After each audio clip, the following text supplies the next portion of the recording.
ವೃಷಭ ರಾಶಿಯವರೇ, ಮುಂಬರುವ 30 ದಿನಗಳು, ಅಂದರೆ ಈ ತಿಂಗಳು ನಿಮ್ಮ ಬದುಕಿನ ದಿಕ್ಕನ್ನೇ ಸಂಪೂರ್ಣವಾಗಿ ಬದಲಾಯಿಸುವ, ನಿಮ್ಮ ಜಾತಕದ ಅದೃಷ್ಟದ ಚಕ್ರವನ್ನು ಅಂತಿಮವಾಗಿ ನಿಮ್ಮ ಪರವಾಗಿ ತಿರುಗಿಸುವ ಒಂದು ಮಹತ್ವದ ಗಳಿಗೆ. ನಿಮ್ಮ ಜೀವನದ ಕರಾಳ ಅಧ್ಯಾಯಗಳಿಗೆ ಶಾಶ್ವತ ಪೂರ್ಣವಿರಾಮ ಆಗುವಂತಹ, ನಿಮ್ಮ ಭವಿಷ್ಯದ ಪುಟಗಳನ್ನು ಹೊಸದಾಗಿ ಸುವರ್ಣಾಕ್ಷರಗಳಲ್ಲಿ ಬರೆಯುವಂತಹ ಒಬ್ಬ ಅತಿ ದುರ್ಲಭ, ಪ್ರಭಾವಶಾಲಿ ಶಕ್ತಿ ಆಗಮನ ನಿಮ್ಮ ಬದುಕಿನಲ್ಲಿ ಆವರಿಸಿದೆ. ಆದರೆ ಈ ವ್ಯಕ್ತಿ ಯಾರು? ಇವರು ನಿಮ್ಮ ಕಳೆದುಹೋದ ನೆಮ್ಮದಿಯನ್ನು ಮರಳಿ ತಂದು ಕೊಡಲು ಬರುತ್ತಿರುವ ಸಾಕ್ಷಾತ್ ದೇವರ ರೂಪವೋ, ಅಥವಾ ನಿಮ್ಮ ಅತಿಯಾದ ತಾಳ್ಮೆಯನ್ನು ಮತ್ತೊಮ್ಮೆ ಕಠಿಣವಾಗಿ ಪರೀಕ್ಷಿಸಲು ಬರುತ್ತಿರುವ ಒಂದು ದೈವಿಕ ಜ್ಯಾಯ ಸಿಗುವ ಆ ಮಹತ್ವದ ಕ್ಷಣ ಹತ್ತಿರವಾಗುತ್ತಿದೆ. ದಯವಿಟ್ಟು ಈ ಮಾಹಿತಿಯನ್ನು ಅರ್ಧಕ್ಕೆ ನಿಲ್ಲಿಸುವ ತಪ್ಪು ಮಾಡಬೇಡಿ, ಏಕೆಂದರೆ ಕೊನೆಯಲ್ಲಿ ನಾನು ಹೇಳುವ ಆ ಒಂದು ನಿಗೂಢ ಜ್ಯೋತಿಷ್ಯ ರಹಸ್ಯವನ್ನು ನೀವು ತಪ್ಪಿದರೆ ನಿಮ್ಮ ಅದೃಷ್ಟವನ್ನು ನೀವೇ ಕಳೆದುಕೊಂಡಂತೆ. ನಿಮ್ಮ ಇಕೃನಾಮಯಿ ಸ್ವಭಾವವೇ ನಿಮಗೆ ಅನೇಕ ಬಾರಿ ಶತ್ರುವಾಗಿದೆ. ನಿಮ್ಮ ಬೆನ್ನಿಗೆ ಚೂರಿ ಹಾಕಿದವರನ್ನು ಕೂಡ ಅವರು ಬಂದು ನಗುತ್ತಾ ಮಾತನಾಡಿಸಿದ ತಕ್ಷಣ ನಿಮ್ಮ ಹಳೆಯ ಸಿಟ್ಟನ್ನೆಲ್ಲ ಮರೆತು ಕ್ಷಮಿಸಿ ಬಿಡುವ ನಿಮಗೆ ಅವರೇ ನಿಮ್ಮನ್ನು ನಡುರಸ್ತೆಯಲ್ಲಿ ಅಪರಾಧಿಯಂತೆ ನಿಲ್ಲಿಸಿದರು. ಎಲ್ಲರಿಗೂ ಒಳ್ಳೆಯದನ್ನೇ ಬಯಸಲು ಹೋಗಿ ನಿಮ್ಮನ್ನೇ ನೀವು ಕಳೆದುಕೊಂಡ ಆ ರಾತ್ರಿಗಳು ಕಳೆದು ಹೋಗಿವೆ. ಒಂದು ಯುಗದ ಅಂತೆ ಭಾಸವಾಗುವಷ್ಟರ ಮಟ್ಟಿಗೆ ನಿಮಗೆ ನಿದ್ದೆ ಹಾಳಾಗಿದೆ. ಆದರೆ ಪ್ರಕೃತಿಯ ನಿಯಮವೇ ಹಾಗೆ, ಕತ್ತಲು ಎಷ್ಟೇ ದಟ್ಟವಾಗಿ ಇದ್ದರೂ ಬೆಳಕಿನ ಕಿರಣ ಮೂಡದೇ ಇರುವುದಿಲ್ಲ. ನಿಮ್ಮ ಈ ಎಲ್ಲಾ ನೋವುಗಳನ್ನು, ನಿಮ್ಮ ಮೌನ ರೋಧನವನ್ನು ಬ್ರಹ್ಮಾಂಡ ಬಹಳ ಸೂಕ್ಷ್ಮವಾಗಿ ಗಮನಿಸುತ್ತಿದೆ. ಜೂನ್ ತಿಂಗಳ ಈ ವಿಶೇಷ ದಿನಾಂಕ ನಿಮ್ಮ ಜಾತಕದಲ್ಲಿ ಒಂದು ಅಪರೂಪದ ದಶಕಗಳಿಗೊಮ್ಮೆ ಬರುವಂತಹ ಮಹಾಶುಕ್ರದೆಸೆಯ ಮತ್ತು ಧನಯೋಗದ ರಾಜಮಾರ್ಗವನ್ನು ಸೃಷ್ಟಿಸುತ್ತಿದೆ. ರಾಶಿ ಮಾಸ್ಟರ್ ಗ್ರಹಗಳ ಚಲನೆಯನ್ನು ಜ್ಯೋತಿಷ್ಯ ಶಾಸ್ತ್ರದ ಆಳವಾದ ದೃಷ್ಟಿಯಿಂದ ಗಮನಿಸಿ. ಜೂನ್ 15ರ ಆಸುಪಾಸಿನಲ್ಲಿ ನಿಮ್ಮ ಜಾತಕದ ಪ್ರಮುಖ ಸ್ಥಾನದಲ್ಲಿ ಶುಭ ಗ್ರಹಗಳ ಸಂಯೋಗವು ತನ್ನ ಉತ್ತುಂಗವನ್ನು ತಲುಪಲಿದೆ. ಈ ದೈವಿಕ ಸಂಯೋಗದ ನೇರ ಪರಿಣಾಮವೇ ಅಜ್ಞಾತ, ಆದರೆ ಅತ್ಯಂತ ಪ್ರಭಾವಶಾಲಿ ದೊಡ್ಡ ವ್ಯಕ್ತಿಯ ಪ್ರವೇಶ. ಈ ವ್ಯಕ್ತಿ ನಿಮ್ಮ ವೃತ್ತಿಕ್ಷೇತ್ರದಲ್ಲಿ ನಿಮ್ಮನ್ನು ಉನ್ನತ ಸ್ಥಾನಕ್ಕೆ ಏರಿಸಲು ಬರುವ ಮಾರ್ಗದರ್ಶಕರಾಗಿರಬಹುದು, ಅಥವಾ ನಿಮ್ಮ ವ್ಯಾಪಾರದಲ್ಲಿ ಹೊಸ ಆಯಾಮವನ್ನು ಸೃಷ್ಟಿಸಲು ಬರುವ ಹೂಡಿಕೆದಾರರಾಗಿರಬಹುದು, ಅಥವಾ ಸಂಪೂರ್ಣ ಅಪರಿಚಿತರಾಗಿರಬಹುದು. ನಿಮ್ಮ ದಿನನಿತ್ಯದ ಜೀವನದಲ್ಲಿ ಆಗುವ ಸಕಾರಾತ್ಮಕ ಬದಲಾವಣೆಗಳು ನಿಜಕ್ಕೂ ನಿಮ್ಮನ್ನು ಬೆರಗುಗೊಳಿಸುತ್ತವೆ. ಮೊದಲನೆಯದಾಗಿ, ನಿಮ್ಮ ವೃತ್ತಿ ಜೀವನದಲ್ಲಿ ನೀವು ಕಾಯುತ್ತಿದ್ದ ಆ ನಿರೀಕ್ಷಿತ ಯಶಸ್ಸು, ಆರ್ಥಿಕ ಸ್ಥಿರತೆ ನಿಮ್ಮ ಹೆಗಲೇರಲಿದೆ. ನೀವು ಎಷ್ಟೋ ದಿನಗಳಿಂದ, ವರ್ಷಗಳಿಂದ ಕಾಯುತ್ತಿದ್ದ ಬಡ್ತಿ ಅಥವಾ ಹೊಸ ಉದ್ಯೋಗದ ಬೃಹತ್ ಅವಕಾಶ ಈ ವ್ಯಕ್ತಿಯ ಮುಖಾಂತರವೇ, ಅವರ ಒಂದು ಸಣ್ಣ ಬೆಂಬಲದಿಂದಲೇ ನಿಮಗೆ ಒಲಿದು ಬರಲಿದೆ.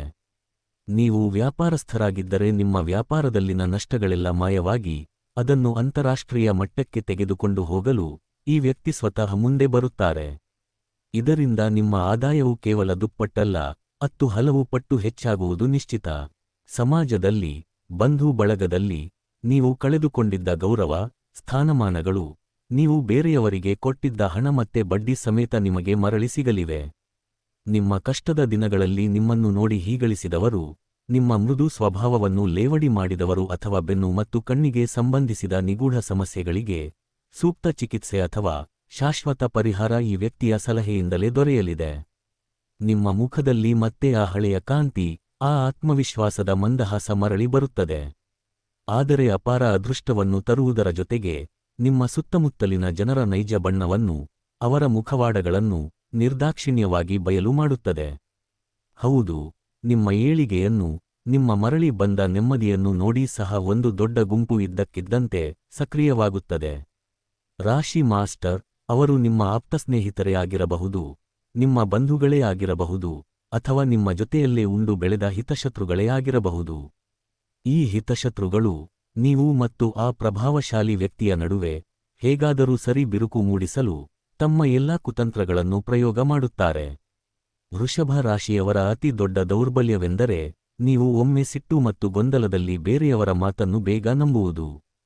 ಇದೇ ತಂತ್ರವನ್ನು ಉಪಯೋಗಿಸುವ ಈ ಶತ್ರುಗಳು ನಿಮ್ಮ ಮನಸ್ಸಿನಲ್ಲಿ ಗೊಂದಲ ಸೃಷ್ಟಿಸುತ್ತಾರೆ. ಆ ದೊಡ್ಡ ವ್ಯಕ್ತಿಯ ಬಗ್ಗೆ ಇಲ್ಲಸಲ್ಲದ ಸುಳ್ಳುಗಳನ್ನು ಹೇಳಿ ನಿಮ್ಮನ್ನು ದಾರಿ ತಪ್ಪಿಸಲು ಪ್ರಯತ್ನಿಸುತ್ತಾರೆ. ಇದನ್ನು ಅಂತಿಮ ಎಚ್ಚರಿಕೆ ಎಂದು ಭಾವಿಸಿ. ನಿಮ್ಮ ರಾಶಿಯ ಮೂಲಭೂತ ಸ್ವಭಾವದಂತೆ ನೀವು ಬದಲಾವಣೆಗೆ ಬೇಗ ಒಗ್ಗಿಕೊಳ್ಳುವುದಿಲ್ಲ ಮತ್ತು ಯಾರಿಗೂ ನೋವು ಮಾಡಬಾರದು ಎಂದು ಸುಮ್ಮನಾಗುತ್ತೀರಿ. ಆದರೆ ಈ ತಿಂಗಳ ಈ ನಿರ್ಣಾಯಕ ಘಟ್ಟದಲ್ಲಿ ನಿಮ್ಮ ಈ ಮೌನವೇ ನಿಮಗೆ ಮುಳುವಾಗಬಾರದು. ಆ ದೊಡ್ಡ ವ್ಯಕ್ತಿ ನಿಮ್ಮ ಬಳಿ ಬಂದಾಗ ಅವರ ಉದ್ದೇಶಗಳು ಸ್ಫಟಿಕದಂತೆ ಶುದ್ಧವಾಗಿರುತ್ತವೆ. ಆದರೆ ನಿಮ್ಮನ್ನು ಮತ್ತೆ ಕಂದಕಕ್ಕೆ ತಳ್ಳಲು ಕಾಯುತ್ತಿರುವ ಆ ಕಣ್ಣಿಗೆ ಕಾಣದ ಕಾರ್ಯಾತ್ಮಕ ಶಕ್ತಿಗಳು ಹೊಂಚು ಹಾಕುತ್ತಿವೆ. ಆ ವ್ಯಕ್ತಿ ಆಗಮನದಿಂದ ನಿಮ್ಮ ಆರ್ಥಿಕ ಸ್ಥಿತಿ ದಿನೇ ದಿನೇ ಸುಧಾರಿಸುತ್ತಿದ್ದಂತೆ ನಿಮ್ಮ ಉದಾರತೆಯನ್ನು ಬಂಡವಾಳ ಮಾಡಿಕೊಂಡು ಸಾಲ ಕೇಳಲು ಅಥವಾ ಯಾವುದೋ ಪತ್ರಕ್ಕೆ ಜಾಮೀನು, ಗ್ಯಾರಂಟಿ ಸಹಿ ಹಾಕಿಸಿಕೊಳ್ಳಲು ಅನೇಕರು ಮೊಸಳೆ ಕಣ್ಣೀರು ಸುರಿಸಲು ಬಹುದೊಡ್ಡ ಪ್ಲಾನ್ ಇದೆ. ನೆನಪಿಡಿ, ಇಂತಹ ಬೃಹತ್ ಅವಕಾಶ ಒಬ್ಬ ಮನುಷ್ಯನ ಜೀವನದಲ್ಲಿ ಒಮ್ಮೆ ಅಥವಾ 2 ಬಾರಿ ಮಾತ್ರ ಬರುವುದು. ನೀವು ಈಗ ಮಾಡಬಹುದಾದ ಒಂದೇ ಒಂದು ಸಣ್ಣ ತಪ್ಪು ನಿಮ್ಮನ್ನು ಮತ್ತೆ ಹಳೆಯ ಆಕರ್ಷಣೆಗೆ ಸಿಲುಕಿಕೊಂಡು ತಮ್ಮ ಕಡೆಗೆ ಎಳೆದುಕೊಳ್ಳುವ ಭಾರೀ ಸಂಚು ರೂಪಿಸುತ್ತಿದ್ದಾರೆ. ಅವರು ನಿಮ್ಮ ಬೆನ್ನ ಹಿಂದೆಯೇ ಇದ್ದಾರೆ ಎನ್ನುವುದನ್ನು ಮರೆಯಬೇಡಿ. ಈ ದೊಡ್ಡ ವ್ಯಕ್ತಿ ಪುರುಷನೋ ಅಥವಾ ಮಹಿಳೆಯೋ ಎನ್ನುವ ಪ್ರಶ್ನೆಗೆ ಉತ್ತರ ನಿಮ್ಮ ಕರ್ಮಸ್ಥಾನದ ನಿಗೂಢತೆಯಲ್ಲಿ ಇದೆ. ಇವರು ನಿಮಗೆ ಮುಂಚೆಯೇ ತಿಳಿದಿರುವ ಹಳೆಯ ಪರಿಚಯದ ವ್ಯಕ್ತಿಯಾಗಿರಬಹುದು, ಆದರೆ ಈಗ ಸಂಪೂರ್ಣವಾಗಿ ಹೊಸ ರೂಪದಲ್ಲಿ, ಹೊಸ ಅಧಿಕಾರದೊಂದಿಗೆ, ಅತೀವ ಶಕ್ತಿಯೊಂದಿಗೆ ನಿಮ್ಮ ಮುಂದೆ ಪ್ರತ್ಯಕ್ಷವಾಗುತ್ತಾರೆ. ಇವರ ಆಗಮನದ ನಂತರ ನಿಮ್ಮ ಇಡೀ ಕುಟುಂಬದಲ್ಲಿ ಹಿಂದೆಂದೂ ಕಾಣದ ನೆಮ್ಮದಿ ನೆಲೆಸುತ್ತದೆ. ರಾಶಿ ಮಾಸ್ಟರ್, ಉನ್ನತ ವ್ಯಾಸಂಗದ ಕನಸು ಕಾಣುತ್ತಿರುವ ವಿದ್ಯಾರ್ಥಿಗಳಿಗೆ ಇದೊಂದು ಅದ್ಭುತ ಜ್ಞಾನಿ ಅಥವಾ ಮಾರ್ಗದರ್ಶಕನ ಆಗಮನವಾಗಿರಬಹುದು. ನಿಮ್ಮ ಜಾತಕದ ತಕ್ಕಡಿಯನ್ನು ನಿಮ್ಮ ಪರವಾಗಿ ವಾಲುವಂತೆ ಮಾಡಿ ನಿಮಗೆ ಜಯಶೀಲರನ್ನಾಗಿಸಿ ಎಲ್ಲಾ ಸಂಕಷ್ಟಗಳಿಂದ ಪಾರ ಮಾಡುತ್ತಾರೆ. ಆದರೆ ಈ ಇಡೀ ಪ್ರಕ್ರಿಯೆಯಲ್ಲಿ ನೀವು ದುಡುಕಬಾರದು ಮತ್ತು ಗೊಂದಲಕ್ಕೀಡಾಗಬಾರದು. ನಿಮ್ಮ ಹಿತಶತ್ರುಗಳು ಮುಖ್ಯವಾದ ಜ್ಯೋತಿಷ್ಯದ ರಹಸ್ಯವನ್ನು ನೀವು ಗಮನಿಸಲೇಬೇಕು. ಜೂನ್ 15ರಂದು ಮತ್ತು ಅದರ ನಂತರದ ಕೆಲವು ದಿನಗಳಲ್ಲಿ ನಿಮ್ಮ ಮನಸ್ಸಿನಲ್ಲಿ ಇದ್ದಕ್ಕಿದ್ದಂತೆ ಒಂದು ರೀತಿಯ ಅಕಾರಣವಾದ ಭಯ, ಯಾರು ಒಳ್ಳೆಯವರು ಯಾರು ಕೆಟ್ಟವರು ಎನ್ನುವ ನಿಮ್ಮ ಮನಸ್ಸನ್ನು ಅಸ್ಥಿರಗೊಳಿಸಲು, ನಿಮ್ಮ ಆತ್ಮವಿಶ್ವಾಸವನ್ನು ಕುಗ್ಗಿಸಲು ಪ್ರಯತ್ನಿಸುತ್ತವೆ. ಈ ನಿರ್ದಿಷ್ಟ ಸಮಯದಲ್ಲಿ ನೀವು ಯಾವುದೇ ಕಾರಣಕ್ಕೂ ಒಂಟಿಯಾಗಿರಬಾರದು, ಕತ್ತಲೆಯಲ್ಲಿ ಕೂರಬಾರದು, ಸದಾ ಸಕಾರಾತ್ಮಕ ಚಿಂತನೆಗಳನ್ನು ಭದ್ರವಾಗಿ ಇಟ್ಟುಕೊಳ್ಳಿ. ಅವರು ನಿಮ್ಮ ಬಳಿ ಬಂದು ಮಾತನಾಡಿದಾಗ ಅಥವಾ ಅವರ ಉಪಸ್ಥಿತಿ ನಿಮ್ಮ ಅಕ್ಕಪಕ್ಕದಲ್ಲಿ ಇದ್ದಾಗ ನಿಮ್ಮ ಮನಸ್ಸಿಗೆ ವರ್ಣಿಸಲಾಗದ ಒಂದು ರೀತಿಯ ಪ್ರಶಾಂತತೆ ಸಿಗುತ್ತದೆ. ನಿಮ್ಮೊಳಗಿನ ಆತಂಕ, ಗೊಂದಲವೆಲ್ಲ ಮುಂಜಾನೆಯ ಮಂಜಿನಂತೆ ಕರಗುತ್ತದೆ.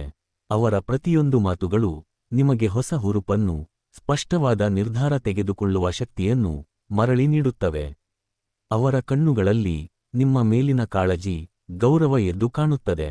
ಅದೇ ನಿಮ್ಮ ಪಾಲಿನ ಅದೃಷ್ಟ ದೇವತೆ ಎಂದು ನೀವು ದೃಢವಾಗಿ ನಂಬಬೇಕು.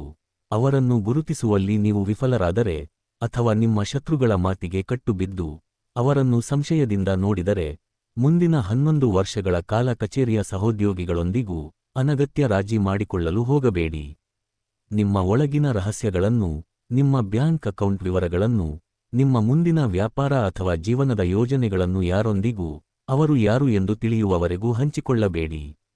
ರಾಶಿ ಮಾಸ್ಟರ್, ಆ ಮುನ್ಸೂಚನೆಗಳನ್ನು ಅರ್ಥಮಾಡಿಕೊಳ್ಳುವ ಸೂಕ್ಷ್ಮತೆಯನ್ನು ಧ್ಯಾನದ ಮೂಲಕ ನೀವು ಬೆಳೆಸಿಕೊಳ್ಳಬೇಕು. ಬೆಳಗ್ಗಿನ ಜಾವದ ನಿಮ್ಮ ಕನಸುಗಳ ಮೂಲಕ ಅಥವಾ ದಿನನಿತ್ಯದ ಅನಿರೀಕ್ಷಿತ ಶುಭ ಘಟನೆಗಳ ಮೂಲಕ ಭಗವಂತ ನಿಮ್ಮೊಂದಿಗೆ ಮಾತನಾಡುತ್ತಾನೆ.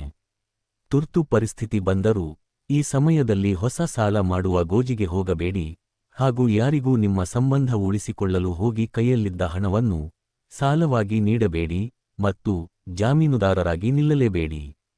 ಇದು ನಿಮ್ಮ ಆರ್ಥಿಕ ಜೀವನದಲ್ಲಿ ಆನಂದ ಬಾಷ್ಪವಾಗಿ ಬದಲಾಗಲಿ, ನಿಮ್ಮ ಕಳೆದುಹೋದ ನೆಮ್ಮದಿಯ ಸಾಮ್ರಾಜ್ಯ ಮರಳಿ ಸಿಗಲಿ ಎಂದು ವಾಹಿನಿಯು ತುಂಬು